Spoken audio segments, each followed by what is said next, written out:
Welcome, everybody, to the TeamRoot.com Classic here in Overland Park, Kansas. My name's Tim Baghurst, joined by Freddie Ramirez for our last match of the evening, doubles quarterfinals. Flores Rivera, the young upstarts from Mexico, against their veteran opponents in Longoria on the left and Salas in the back on the right. Interesting because we're seeing, Rivera just out of the juniors and Flores still in the juniors, taking on the kind of legends of the sport in Mexico, Longoria and Salas. Yeah, really interesting. The thing about it is that these players know each other very well. Some of the players in Mexico are pretty well connected in terms of they see each other regularly. So they know each other. Whether or not the back team can actually work their way into making some progress against these players that they look up to, we'll see. It's interesting. It's just interesting to see the dynamic. And there's nothing to lose for Rivera and Flores. No, this is great experience. We're not supposed to win. Let's just go out and play, and let's see how we do. Great experience. And again, this is a good tune-up match for Longoria and Salas. If you're going to have a first match, this is probably a good one to have, just to work out the kinks. We were talking earlier about Erin's swing. When we were talking about Natalia, she does have that long. It's up and down and back up again on the other side. Flores is much more classic swing on the left side. She's a left-handed player. Can be an advantage in doubles. Yeah.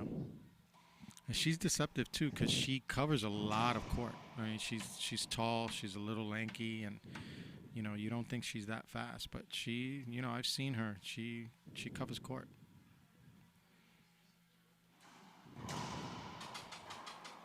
Yeah, she's risen through the juniors, consistently winning at the world junior level, dominating her age groups, and now it's going to be, okay, you can beat people your age, but now you're playing everybody. Yep. Can you then take it one step further? Right. And if, we could have a discussion about this, but, there's a window of opportunity, I feel, in racquetball where once you've crossed that window of opportunity, you've really hit your ceiling, and you're not going to get much higher. Yeah. If you're going to take that opportunity, it's got to be in your late teens, early 20s. Yeah, when you dedicate yourself, you're not going to be able to rededicate yourself at 28, 29, after coming off of a few years.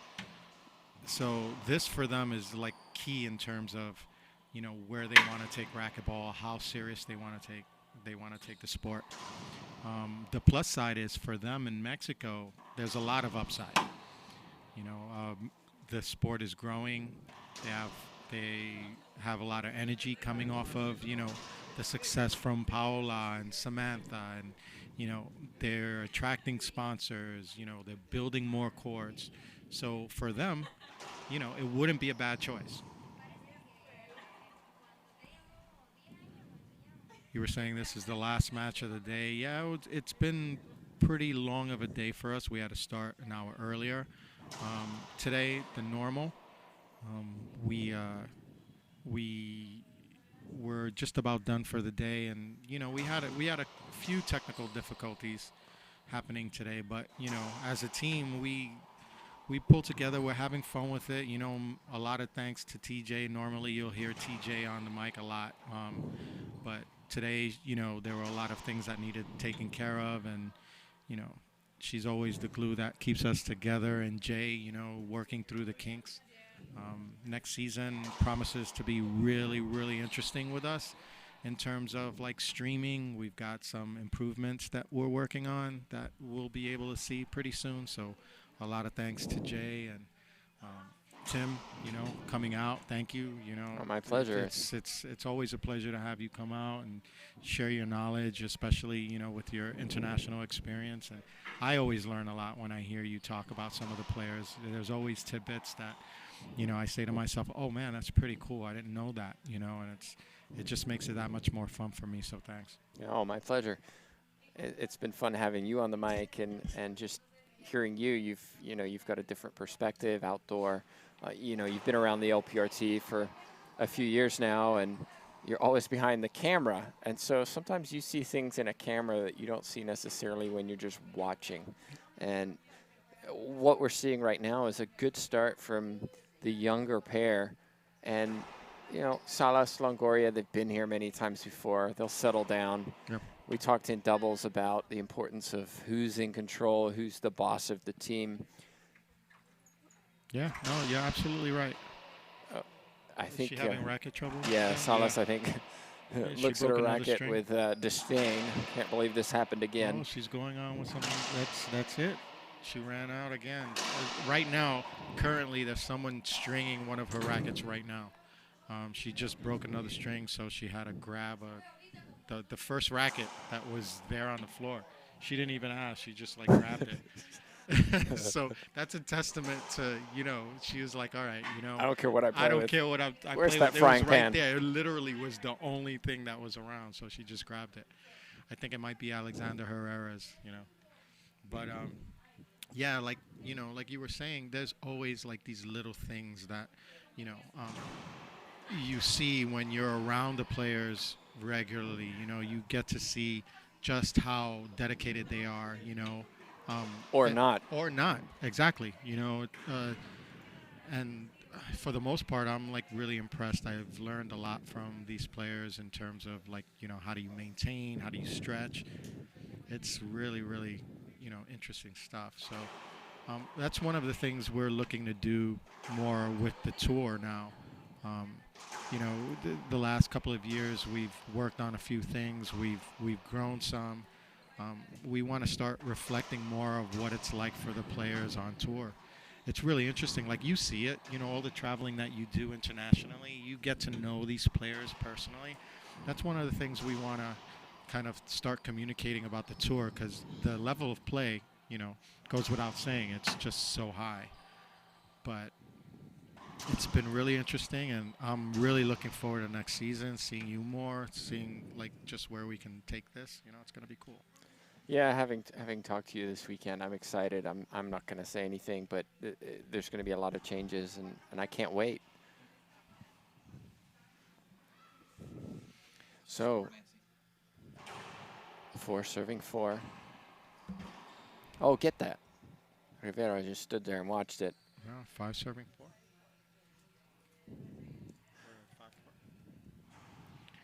One of the things that I really like about Flores on the lefty, is she plays with a smile. Yeah. She rarely gets frustrated, and really enjoys playing, and I think that makes her play better. Yeah, she never gets really mad at herself. She tries, she laughs it off, but you see her trying. You're absolutely right. She's having fun, Erin's a little more serious, it looks like. Well, she's no longer in the juniors. This is her home now, yeah. And suddenly the stakes are higher. The stakes are higher. The test is stiffer, right. and things mean a little bit more. Right. Flores is just here. Hey, I'm gonna have fun. I'm gonna go play a pro tour, see how I do. Yeah, it's a little less forgiving for her, and you're absolutely right.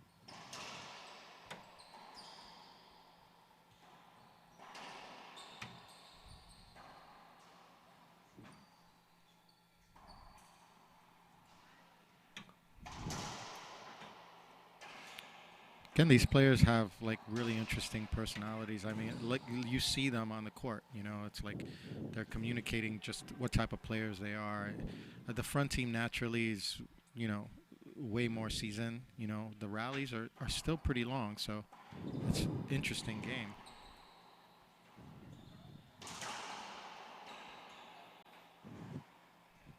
Erin nicely puts it in front of her, doesn't overplay it. Salas did. Really aggressive. We've talked about her in the last match and just how, everything is hard. It's full on with her. Yeah, she has one speed. Sometimes it works and sometimes it doesn't. Yeah. When she's on, she's almost impossible to beat. Yeah. But when she's not, she'll make a lot of mistakes. I mean, that's her personality. You know, it's like aside from racquetball, she's seriously into cross training. You know, and like seriously. And so she owns a gym. She's got a team that she trains with. Um, Again, if you're a fan of the LPRT, just follow us on Instagram at lprtour.com. And you know what we try to do is we try to reflect what the players are like. You can also find all the players um, on our Instagram, and you know follow them. They're pretty interesting. They've all got really individual lifestyles. It's really cool. And then they come here and they play like the best racquetball in the world. It's not like Freddie. It is. It's yeah. I do say like a lot. We all do. It's a curse. Yeah. I feel like a teenager. Like. Nothing wrong with staying young. 7-5 is the score.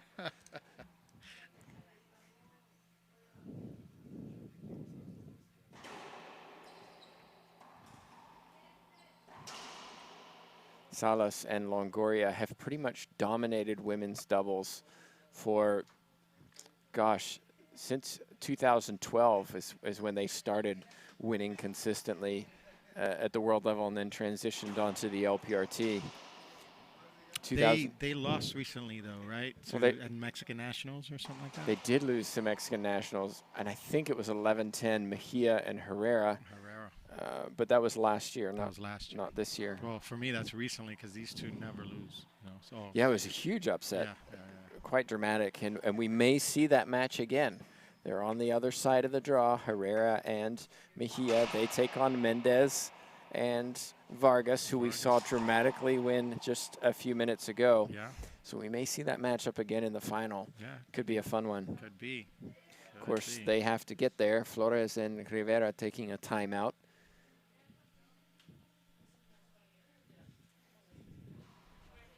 As a lefty myself, sometimes, Freddie, I think it's interesting how it's just automatically assumed that, you know, in a left-right pairing, you play the forehand. Sometimes the forehand may be more powerful but less effective than somebody's backhand. Yeah, and outdoor typically too. You know, you have the lefty playing the forehand, the righty playing the forehand. We talked about some of these players playing together a lot. Mendez and Vargas is an example. Sometimes beneficial to actually play the opposite side, because in a match sometimes you have to change things up. Yeah. We saw Vargas and Mendez do it, and it transformed their match, and they won it. Oh, totally. It made all the difference in the world. Plus, it was also, again, Natalia was just, you know, she was the one player on the court that like made the difference. You know, and it's interesting how sometimes you'll have these matches where everyone's going full on, but when you see someone kind of like make a change and just take control, that's also fun to see. Oh, yeah.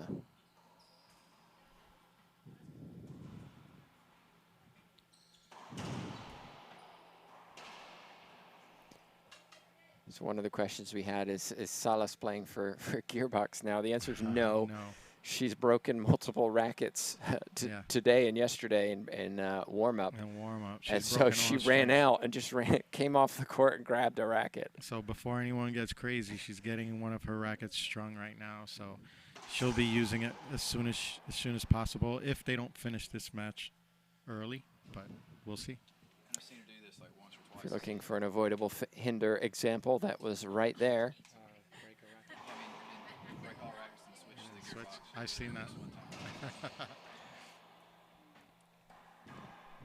Flick of the wrist from Flores to keep that alive. Not that time.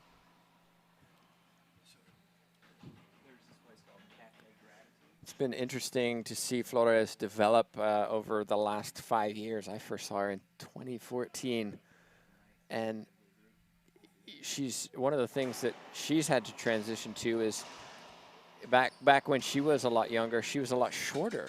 Yeah. And she had that massive growth spurt a couple of years ago, and it really affected her game because all of a sudden I'm hitting from a different height. Yeah. And struggled to compete just Wow. because all of a Because sudden she had the growth spurt, right? I have to adjust. And in the last year or so, we've really seen her kind of, I don't know what the right word is, but almost fit into her body where she's comfortable with the way she plays now, and has had to change the way she plays a little. Yeah, I've seen her grow a little bit over the last 2 years too. The first time I saw her play was in San Antonio in 2017. I remember because I didn't know who she was. I was like, "Who's this girl?" And you know, last season, she made a few appearances, but she's been making more and more appearances, especially this season. And you know, she's definitely kind of like grown in terms of like you mentioned earlier how she smiles on the court, but also how she carries herself, like her demeanor. It's like she doesn't get down. She's always positive, and you see it off the court too. I mean, Oh, yeah. it's part of her personality. She's always smiling. Oh, yeah. You know, She's great personality. very cool personality. And that's something that I like seeing. It's like these young players that come on tour. We're having discussions on how we can like facilitate that more. Reaching Your Dream Foundation's all like so great where that's concerned, because they make it possible for a lot of these players to come on. They're thinking about new ways on how they can kind of like identify these really promising players And give them a and chance. give them a chance. So, again, thanks to Reaching Your Dream Foundation. If you're watching this, Look at that. please consider kind of visiting RYDF's website.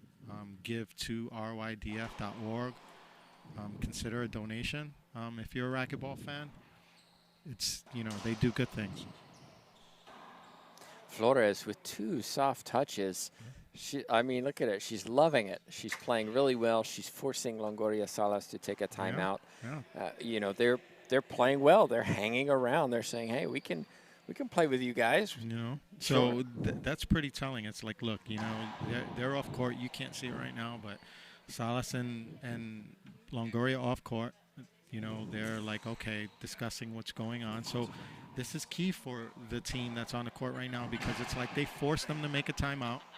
And if they have a chance, you'll see something like happening. So, but then again, you expect this team to kind of like just kind of make an adjustment, come back out on the court, and assert themselves again. So, interesting. Absolutely, and also a good example. We've talked about pairings in doubles, especially, and just the best singles players don't always make the best doubles players, and the best doubles players don't always make the best singles players. And we're seeing it here. Rivera, Flores, they're both out of the singles, and here they are playing the 1 and 2 seeds in singles and doing very well. Yeah, indeed. Another good shot, Rivera, loose return. I think, as doubles becomes more of a thing with the professional tours, you might just start seeing more Specialists? Specialists, that's right. Doubles players who just are like really good at doubles, or just a team that have been working together and have made that choice. We're going to work as a team. We get along, and, we complement each other. I'd like to see that too. Hands again from Flores. 13-10 they lead. Crazy. Oh my gosh, Flores. Right at her. Smart.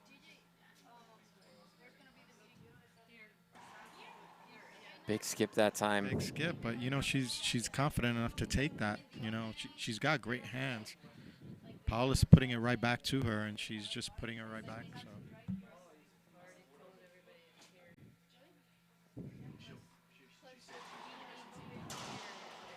Interesting option to take that on the backhand when you're on the right side, Rivera, right? Yeah. It goes back to maybe, I don't know, it's unusual. There's got to be a term for that, right? You know how, like in snowboarding, if you're Partial. no, if like your left foot is forward, that's normal. but if you go right foot forward, it's like goofy. I think You know, what you're so saying, are there you should be comparing like that a to left term. and right hand? Yeah. Hey, yeah, so easy there now. should be, yeah. Easy now. Flores is playing amazing. She's a lefty. I gotta defend her. No. I mean, in terms of like where, like what do you call it when the players play opposite of what they normally should be playing? There's Oh, I like there's see. a term, you know, like a setup. Goofy's the style, not the lefties. All right, because I'm actually right-handed and I snowboard goofy, so it's weird, and I didn't know that till someone pointed that out. So for players like this, there should be a term that maybe you can invent that. So I'll work on like it. a new term where it's like where you have players playing opposite sides if As long they're as it, opposite hands. as long as it doesn't annoy Sandy Rios, we're okay. Okay, yeah, that's right. That's right. Sandy, don't make me say it. I'm trying really hard not to say it. Diving get Flores. We're enjoying the action. Flores will enjoy Longoria not shooting that ball. Where are we at? 13-13. Good timeout. They took the timeout. They've regrouped. The season team. You would expect that. That's, I'm not surprised. I'd be surprised if that weren't the case.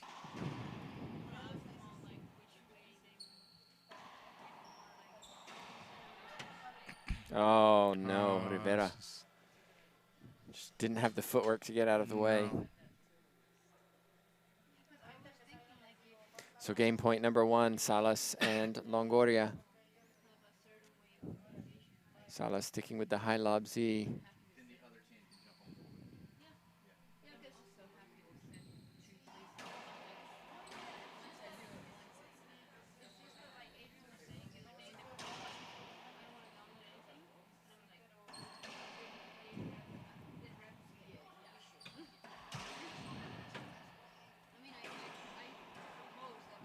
Good rally. Yeah, very good rally. Bit scrappy, but aren't all long rallies sometimes. Well, It's crazy. I don't know about you, but I do notice the difference in how Samantha's hitting the ball. I mean, she's not used to that gearbox racket, so Right. it's, like the ball's not staying down as flat as normally she would hit it. It's just a matter of like getting used to it, I guess, but I think it's a mental thing. It's a not my mental thing. racket. It's not my racket. That's right. 2 bounces. Wow. Salas diving to the floor, not able to pick it up. So game points are saved. 13-14, 2 points away. It's crazy. Just goes to show you the strength and depth and the quality across the LPRT. Across the LPRT, that's right. And also these ladies know each other. These young players are feeling comfortable. And you see it. But wow, Samantha rolled that out from the back with a racket that's not hers.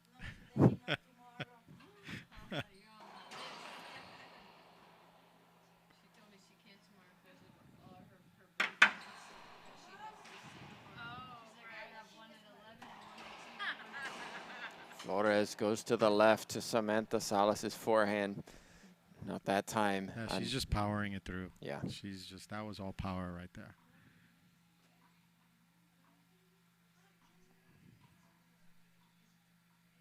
Jessica, do you have like a family that has adopted you here also? Or? Family here? No, I don't. Like the Indian family in Denver? Well, yes, Randy like my dad. So That's it. Salas Longoria take First it. game. We'll talk about what game 2 will look like after a little break. These players will regroup. Flores Rivera did very well, but they didn't close it out. Yep. We'll be back.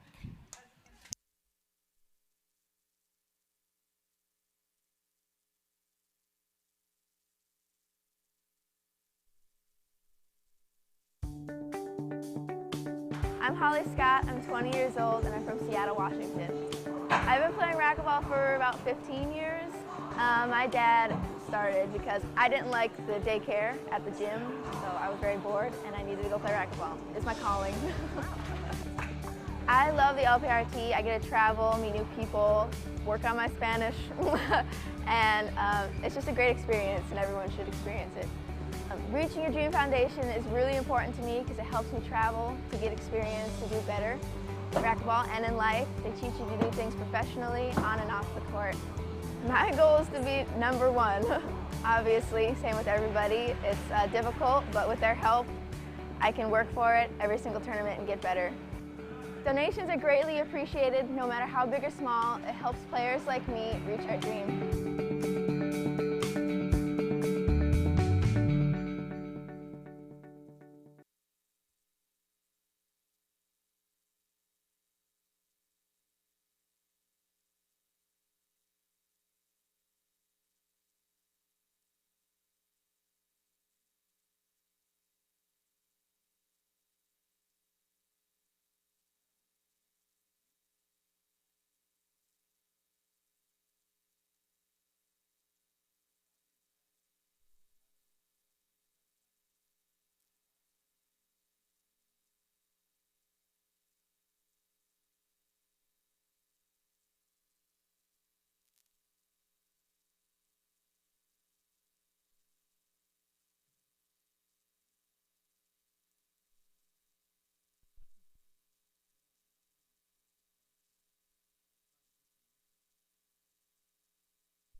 Game number 2, Salas serving, Longoria, her partner.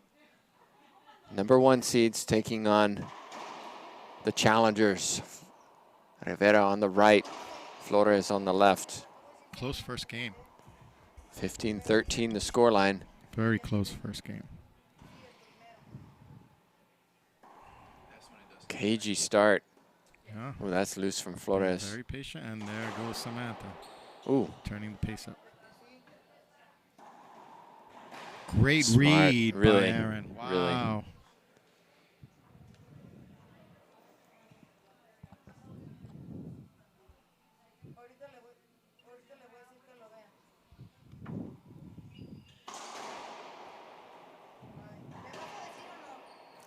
Freddie, if I put you in the coaching role for the 2 serving, they lost the first. It was close. They had an opportunity, and you kind of felt like maybe they were thinking about the game win and what that would mean and the shock it would cause. They couldn't close it down. Now what happens in game 2? I would tell them don't miss. No, I'm just kidding.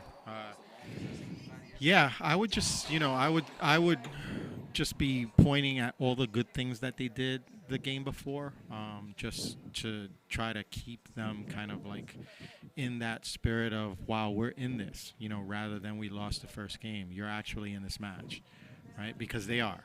Like, technically they might have lost the game, but, points-wise, they're right there. And it's easy sometimes to make too many adjustments and forget that, look, it just came down to a couple of rallies, and this would be a different scoreline.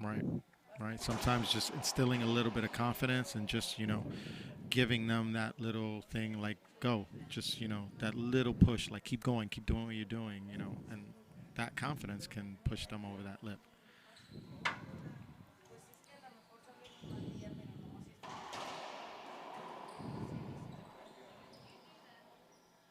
I mean, they were literally a point away, 2 points away from winning. So unusual swing from Rivera in the back right. She kind of scooped it, hooked it, got it wrong.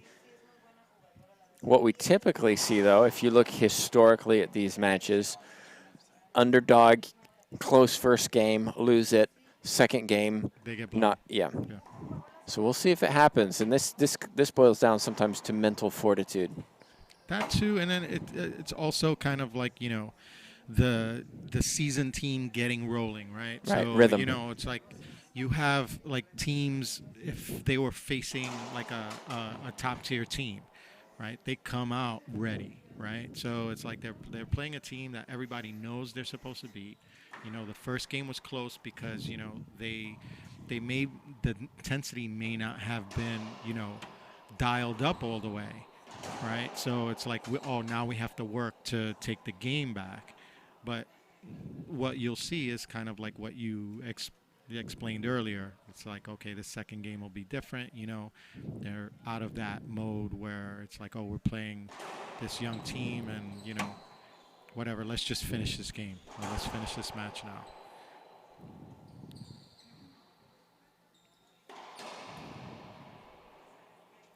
But we'll see if the young players can kind of make this a game too.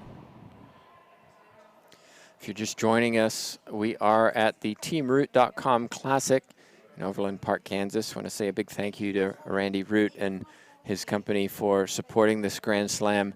Second year it's been here, and we've seen a lot of growth in the number of people even watching, Freddie. And it's been fun to see people who've never watched racquetball before, have no idea what's going on, have an opportunity to watch the very best in the world. Yeah, it's awesome. It's an awesome place. Thank you to Randy and Team Root. And it's, you know, their hospitality is just amazing here. And yeah, there are a lot of like little kids walking around. It's interesting to see these little girls looking up to these players. It's an awesome opportunity, especially for racquetball. And from what I hear, the players in this club, the numbers of players in this club have grown over the last year. I think, you know, they might have been a situation with a local club, but like they're all moving to this club, and because of that, they say, you know, more people are playing here, so it's good to see. Absolutely.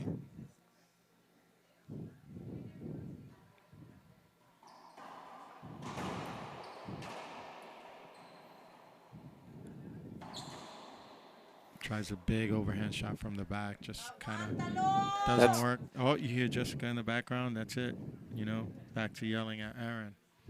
That's what she does. Yeah, that's what she does, because they work together back at home, I know. You should hear her support her brother. My gosh. I've heard it. You need headphones. I've heard it.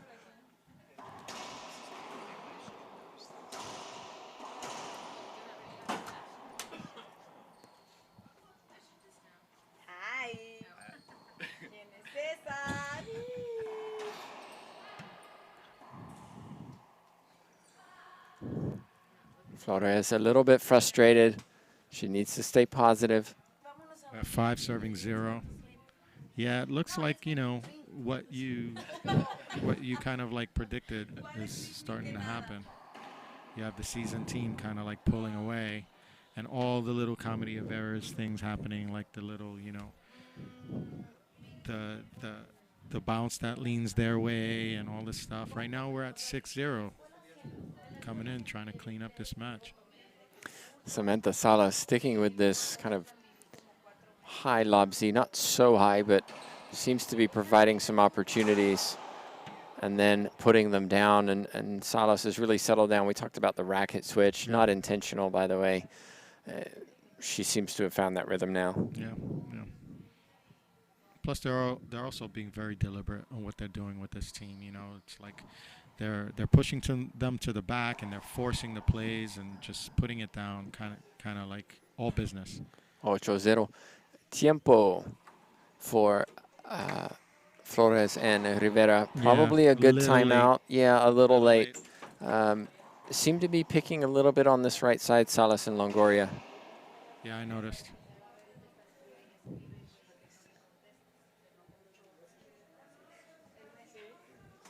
So while we're here, just a reminder, more matches, of course, coming up tomorrow. Plenty of matches, Freddie. We're going to be here all day. It's going to be a great, great opportunity to watch some terrific doubles, but also singles. And just a reminder, we have Longoria and Amaya. That's at 12, along with Racich and Herrera. That's at 12. At 11, Vargas Mendez, the two doubles partners, the two teammates will be facing off. Vargas, the favorite on paper, has beaten Mendez the last couple times. Enrique Salas is the bottom of the draw at 11 as well. That should be a fun matchup. So hope you join us 11 a.m. Central and 12 a.m. Central. Doubles begins in the evening, 7 p.m. and 8 p.m. We'll have Vargas and Mendez. Amazing match that turned out to be over No, you're Excuse me, absolutely right. Tomorrow's going to be action-packed. Make sure you tune in. Rivera, a little lucky. They overcame Paria and Enriquez in a great match. They'll take on Herrera Mejia. And then the winner of this match will take on the winner of Lots Munoz and Laime Rivera, which looks like it's complete. I'm guessing Laime Rivera, given that they won the first. Did you see that? Did you see what Ana did?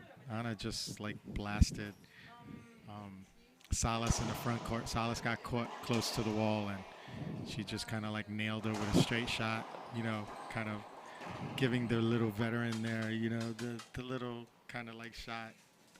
You could see it on Samantha's face, like she almost wanted to smile. Those little things are just so entertaining.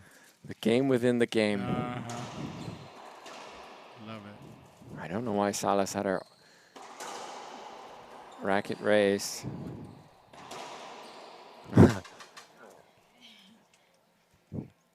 Rivera sandwich in that situation. She gets a replay. 1 serves 8. At least they're on the board right now, and they're looking like they're feeling okay. So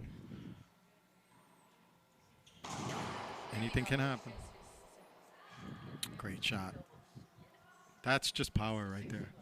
She's just like, I'm just gonna hit it as hard as I can. And she's just such a hard hitter. It's like it works so much for her.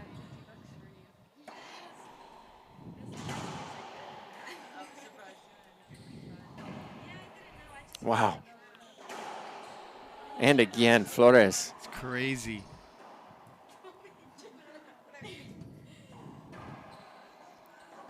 See, if I'm Rivera, I don't touch that ball. No. Right? Your No. partner's on fire. Just let her She's go. playing really well. Just let her go. And something we touched on before, how like Paola will step back because Samantha's just taking it and taking it and taking it. So she's just like letting her hit it.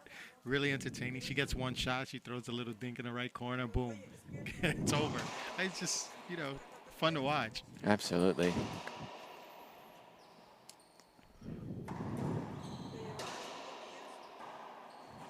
Nice hands.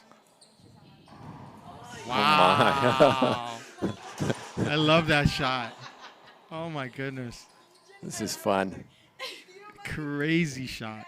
She like almost tried to hit her. Oh, not again, that time. She gets an open shot and she's just putting it down. It's Smart play. Yeah, smart play. It's like she's letting it happen. She gets one shot, she puts it away. But man, that shot, it's like she hit it at an angle going almost straight up. Just ridiculous. Yeah, Jessica Paria in the background just like screaming and saying, oh my God, and all kinds of things in Spanish. Crazy. She said she's enjoying the game in Spanglish. Yeah. Ooh, not that time, Flores. No. I'm going to be interested, Freddie. We've seen Flores over the last few tournaments, right? She's been to a few. She's starting to establish herself as a good player. We talked about now is the time is how good you want to be. Because she's got the tools. Yeah. She's got the footwork. She's a lefty. That's an advantage. She's got power. She's athletic. 10 serves 1. Yeah, no, you're absolutely right. I think, you know, again, it comes down to just, you know, court time and the ability to just show up on tour. You know, it's like, will she have the resources to be on tour? You know, that's a big factor. You know, we know for sure that they're playing in Mexico. Like all these players, they know each other. It's 12 serving, 1 serving 12 right now. But, you know, that's a far cry from actually playing on tour. That's one thing I've had discussions with. It's like you might know these players in person and you might train with them or whatever, but there's no substitute for actually playing on tour and having it mean something and getting that experience. Right. Points on the line, money on the line. You've got travel. Travel. That's I mean, right. some of these two arrived at midnight last night. That's right. Travel. It affects training, the way you play. Eating, you know, how you spend your time in between, you know. It's not easy, you know. It's like, what do you do on your off time? What do you do before, you know, your match? You know, how do you sleep in a hotel? Like, how do you ensure that you get enough sleep? How are you eating right? You know, all those things are really, really important. You know, being a professional is not easy. You know? No. It's like It is not traveling and training. You have to be really really dedicated. But that's one of the things that we've seen like growth with on tour. Just the level of play because of those things, because of the dedication to train, to eat right, to be healthy, to have a healthy lifestyle. It's like it's important.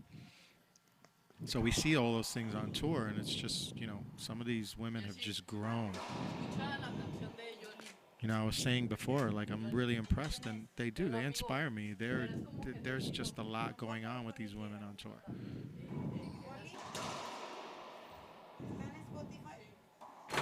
Oh, Rivera smashes into the door.